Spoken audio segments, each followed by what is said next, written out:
Hey guys, Becca Taylor here. I wanted to share with you a practicing day in the life of me. I know it's a little bit of a different video than I normally share, but I thought I would give you a little preview.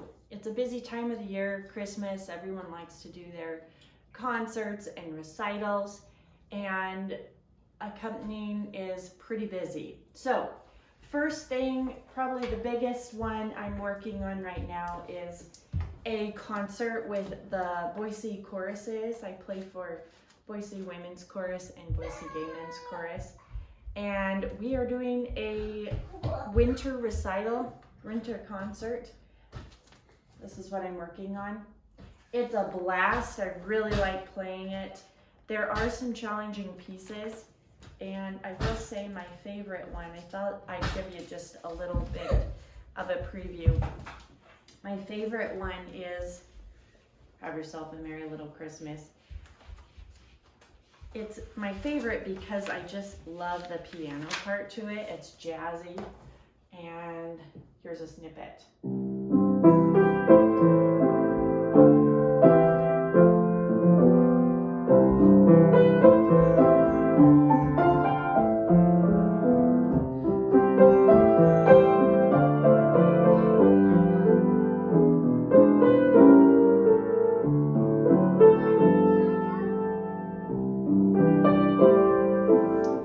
Goes on and on. So that's the Boise Choruses concert. That is actually this Saturday. The other thing I'm working on is a folder for a voice recital. I'm playing for two vocalists. I've actually never met them before. And we've got 1, 2, 3, 4, 5, 6, 7, 8, 9, 10 pieces. So we've got Ave Maria in there, another Have Yourself a Merry Little Christmas. There's a fabulous arrangement by Mark Hayes, Lo, How a Rose E'er Blooming. I've heard it a lot this Christmas season and have not heard that piece at all, really, growing up, but it's growing on me. So that's a voice recital. The other thing I'm playing for is a junior high where I'm playing for another Christmas concert. And again, gosh, I just love doing Christmas recitals. They're fun. We've got The Grinch in it. That's one of my favorites. And of course, Your Believe from that train movie. Do you know what I'm talking about? But probably my favorite is The Grinch. Let me share that with you. Also, we're singing Lo, How a Rose E'er Blooming with that group as well. But here's a little bit of The Grinch.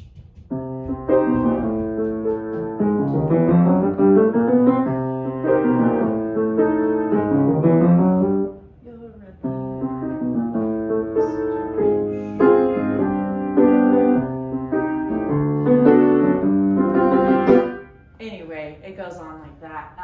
Really fun. Oh, we're doing about 10, 12 pieces with that group. The other one, the other vocalist I'm playing for is a gal, really cool voice, and we don't have anything set, but she is doing a ton of jazz standards, and I am not a jazz trained pianist. I'm classically trained. I can play notes. That's really my forte. I am learning, however, to do some jazz. What I'm doing right now is just getting like a jazz written out piece, jazz standard, and I'll learn it. I'll play the notes, but then I will do some improvising, and that consists of maybe adding some right hand tremolos, or instead of holding just a half note, I will do that chord broken over a couple octaves, so it makes a run type of thing instead of gosh, changing the left hand sometimes over the course of playing all the Brent Edstrom jazz pieces. If you've followed my channel for a while, you know what I'm talking about. But from playing those pieces, I've learned quite a bit about jazz, I feel like. So I'm taking elements from that and adding them to these written out parts. Right now, that seems to be working for me, and I hope to eventually get to standards. I just feel like I don't have the time right now to sit down, watch YouTube videos, and really learn that art and technique, but I really do hope to do that. Let's see what else. So I've got that vocalist, and then I also have I've been playing for a church for a while, but a new one recently. So I will be every Sunday, 2-3 times a month. I have to work up hymns. So last Sunday we did about 7 from this book, 1 from there and another from there. Anyway, and hymns I also play, as written, but it is nice to add in some extra flourishing, especially if it's, you do all 4 verses. It can kind of get a little bit old.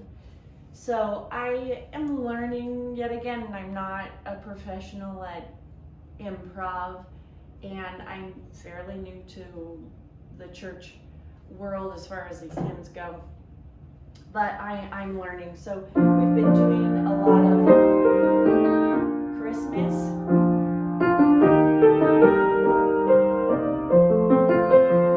So those breaking up those chords, I'm just adding in whenever there's, this is 5 beats of waiting. So instead of just that,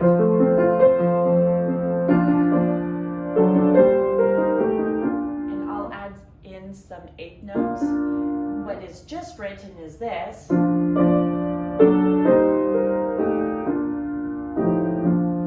instead I'm doing